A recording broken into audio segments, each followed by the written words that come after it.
Hello, magandang ah, gabi sa inyong lahat, mga kababayan ko. Hindi mo na makapag-shoutout kasi as of this recording may lakad kasi kami. Kami nila Sir Ed. Anyway, mga kababayan ko. So, meron tayong pag-uusapan dito. Ito ay sa Rated Corina, no, pinasa sa atin. Manliligaw kong engkanto yung title. Ayos ah. So, dinami-dami ng pwede manligaw, engkanto pa. Ano tong issue na to? Nakakahaba talaga ng hair kapag ikaw ay may manliligaw. Pero paano kung ang iyong manliligaw ay hindi tao kung hindi isang engkanto? Nakakapanindig ng hair, hindi ba? May nakilala kaming isang babae mula Baguio City Ganda na ni ate. sinasabing siya ay kinahuhumalingan ng isang laman lupa at sinusundan-sundan pa siya. Ano bang Sabi ganun, no? Maraming patay na patay sa akin. Maraming nahuhumaling sa akin. Mga laman lupa. klaseng pag-ibig mayroon itong manliligaw kong engkanto? Ayos, no? Ang sabi niya sa akin, kahit saan ka pumunta, susundan kita.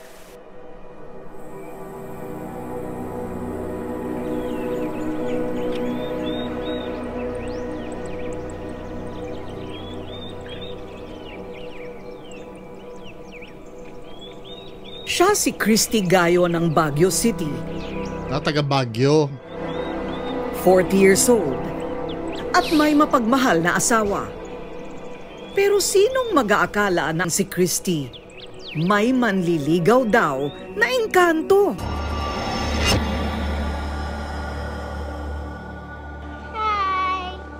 Pitong taong gulang pa lang si Christy.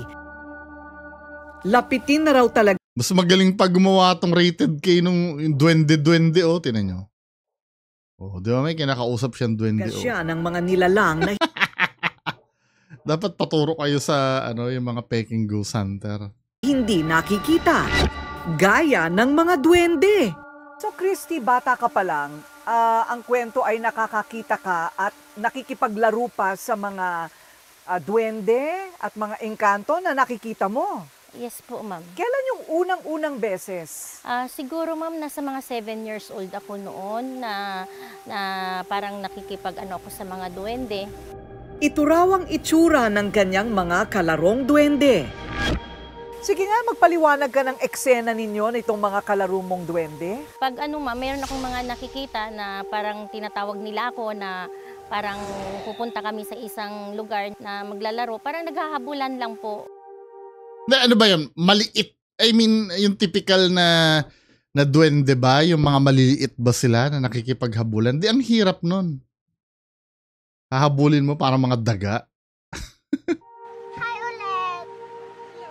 Gusto mo ulit maglaro? Hindi ka ba nag-aalala sa anak mo? Ayun na pa ako Nabahala ang mga magulang ni Christy nang makita nila ang kanilang anak na nakikipag-usap at nakikipaglaro sa hindi nakikitang mga nilalang. Hindi, kung, di ba, matagal na nating papag-usapan na kapag ganyan yung may kinakausap bata, normal yan na magkaroon ng imaginary friend Normal yan, hindi agad ang hindi na normal pag hindi siya naka-move on ng, kasi kusang mawawala yan. Alam niyo ba yung istorya ng Doraemon? Parang ganyan yun kaya nakakaiyak yung Doraemon Si Doraemon ay imaginary friend daw di umano ni Nobita. Ayun ko, parang conspiracy theory lang naman. Then, hanggang tumatanda si Nobita, magpapaalam na si Doraemon. Kaya panoorin niyo yung movie. Nasa Netflix yata yun yung yung Stand By Me Doraemon. Yung parang nandun na yung matanda na si Nobita. Basta maganda yun. Parang ganun yung yung istorya ni Nobita. Parang tungkol yun sa bata na may imaginary friend. Normal yun, kahit i-research nyo pa. Actually, ilang beses ko na nasabi yan Normal yan sa mga, I think, 7 years old ba? 3 to 7.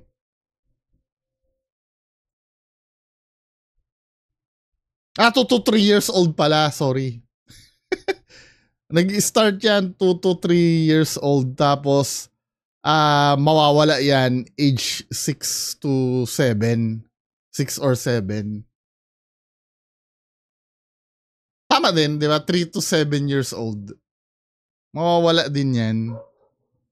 Lalo na kung siyempre walang kapatid yung bata, di ba? Pag nasa bahay. Kaya lang, ang problem ngayon, tina-tablet na yung mga bata ngayon o kaya cellphone eh. Hindi na maganda. Mas maganda yung ganyan. Yung lumalawak yung imagination. Tao po. Kaya dinala si Christy ng kanyang magulang sa isang manggagamot. Yan naman, minsan sa kawalan ng edukasyon. Yun agad no. Dadalhin agad sa manggagamot. Na nila nalaman na ang kanilang anak pinaglalaroan daw ng mga maliliit na laman lupa. Nagtuloy-tuloy ba ito hanggang magdalaga ka o nawala? Nawala rin naman, ma'am, nung mga medyo nagdalaga na ako. Kaya nga, nawawala talaga yon. 'Di ba? Imaginary friend. Nawawala. It doesn't matter kung anong itsura ng imaginary friend niya. Sa US nga, yung mga imaginary friend doon, iba-ibang itsura, kulay purple na malaking teddy bear. 'Di ba? Dito sa Pilipinas, 'di ba? May impluwensya kasi yung culture natin doon. Sa ganun. Nang magdalaga si Christy, nahinto daw ang pagpaparamdam ng mga kaibigang duwende. Kasi nga nag-move on ka na. Now, may factor din kung bakit natitrigger na naman yan. Ang problem sa sa KMJS, wala silang ini-interview na ito meron pala bandang huli, nakita ko. Nakatulong daw ang Tingnan natin. pagkakaroon niya ng kasintahan. Nakita ko na naman si Tony Segovia eh. Nakipagtanan si Christy kasama ang kanyang boyfriend noon. Mula Baguio, pumunta ang dalawa sa La Union. Uso yan dati, yung mga tanan-tanan na yan, pag ayaw nung magulang. Tanan. Pero hindi inasahan ni Christy na ang paglipat sa La Union ang simula ng paggambala sa kanya ng isa pang nilalang.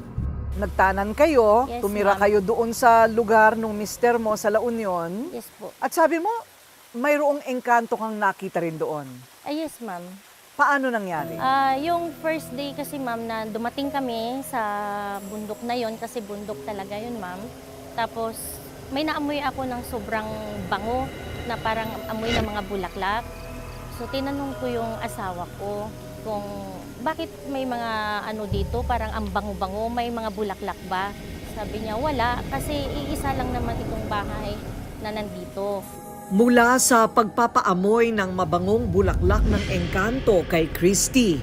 Yung naamoy mo na yun, engkanto agad, hindi ba pwedeng amoy lang ng nature yon? Kasi sanay ka sa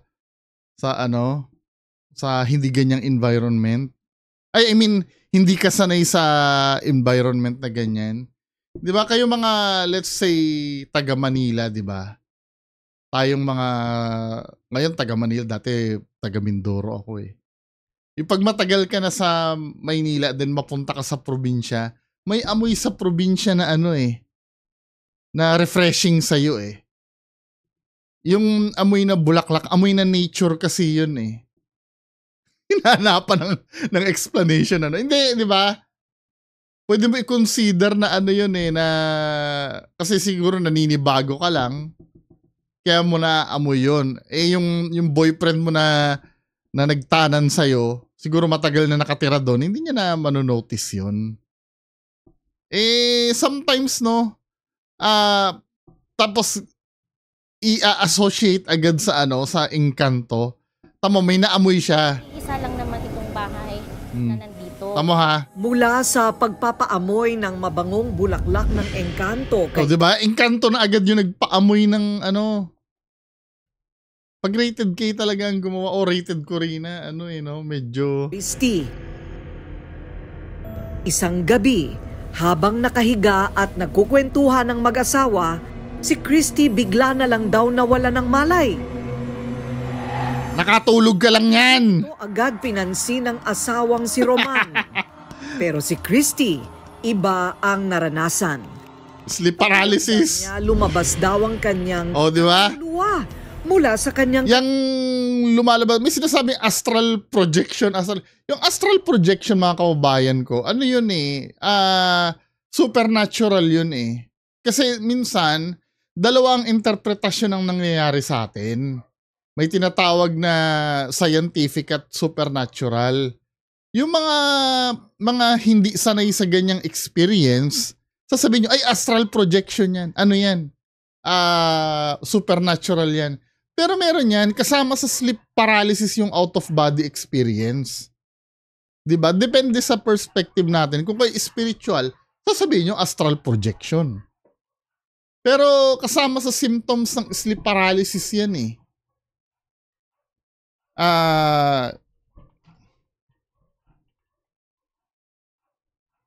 Out of body experience.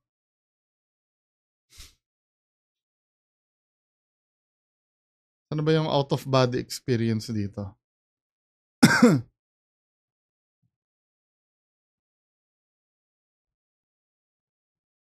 Yan o. Common symptoms of sleep paralysis. Hindi ako nagsabi nito ha. Ang lahat ng sinasabi ko dito may batayan. Kaya huwag kayo magagalit sa akin. Ayan o. Common symptoms of sleep paralysis. Feeling that one is outside one's body. Sense of suffocating or breathlessness. Diba? Sometimes may chest pressure. Ano yon? Hallucinations yan. Sleep paralysis hallucinations. Pag hallucination, ang dami mong pwedeng ma-experience yan. Diba? Yan o. Yung mga ganyan, yung nakikita mo yung katawan mo. Pero sometimes, no, kapag hindi tayo aware na may ganyang sa science, sasabihin ng iba, astral projection yun, ganyan, bla bla bla bla. Diba? Pero proven sa science na yun, na sleep paralysis yun. Now, yung cause ng sleep paralysis, may nagsasabi, pwede ring maging paranormal kasi hindi naman natin alam yung cause ng, hindi naman natin alam talaga yung cause ng sleep paralysis minsan. Or yung eksaktong cause, hindi natin alam. Pero sa scientific field, merong out of the body experience na tinatawag din. Part yun ng hallucination sa sleep paralysis eh. Ang tanong, ba't ko nakikita yung sarili ko? Ikaw kasi, familiar ka sa sarili mo eh. Sa itsura mo. Kaya, pwede mo ma-imagine yun. Na kung ipipilit nyo na astral projection, di astral projection. Sa point of view ng, ng supernatural yun. Diba? Kaya pati nga yung mismong sleep paralysis, yung may nakikitang, di ba, yung hindi ka makagalaw tapos may makikita kang nakatayo sa harap mo or nakadagan sa dibdib mo. Kasama pa rin ang symptoms ng sleep paralysis yun eh. Wala namang kababalaghan doon eh. Di ba? Depende na lang kung paano mo tatanggapin yun. Dito kasi sa sa kwento niya dito, nagkikwentuhan sila na walan siya ng malay. So meaning nakatulog siya niyan. Tapos yung feeling na humiwalay sa katawan niya, yun yung tinatawag na hallucinations, dulot ng sleep paralysis. Katawan. At dito na nagpakilala sa kanya ang isang engkanto. Diba? May nakikita din siya na ganyan. Oh. Kasama na naman sa symptoms ng sleep paralysis yan. Sleep paralysis. Shadow man. Pwedeng shadow man yan. Pwede yan. Oh. Kasama yan sa symptoms ng sleep paralysis. Shadow person or may nakatayo. Minsan nga, yan eh. Babae yan na matanda eh. Depende sa culture eh, kung ano nakasanayan mo eh. Minsan nga nakadagan yan sa dibdib mo eh. Ayan oh. A sleep paralysis shadow man or shadow person is a common frightening hallucination experience during sleep paralysis. A state where the body remains paralyzed while the mind wakes up. 'Di ba? Hindi ano 'yun. Hindi siya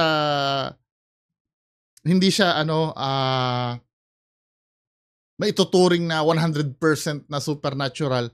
Well, supernatural kung sa real world ay may effect 'yan. Halimbawa, sinabi sa iyo ng ng entity na 'yan na nakikita mo na bibigyan kita ng bulaklak bukas. Then kinabukasan, may bulaklak nga na may nagbigay sa iyo, may nag-iwan ng isang bouquet na bulaklak, 'di ba? Nagkakatotoo yung mga sinasabi niya sa real world. Pero kung yan ay naiiwan lang sa panaginip, malamang talagang panaginip lang. Pero tingnan natin yung kwento, ha. Kung ano yung naibibigay niyang entity na yan sa real world. Pero kung puro lang, dahil nawawalan siya ng malay na hindi natin pwedeng i-consider na na paranormal. Kasi may ganito sa sa medical field 'di ba? Nakasuot daw ito ng puting damit na parang sutana.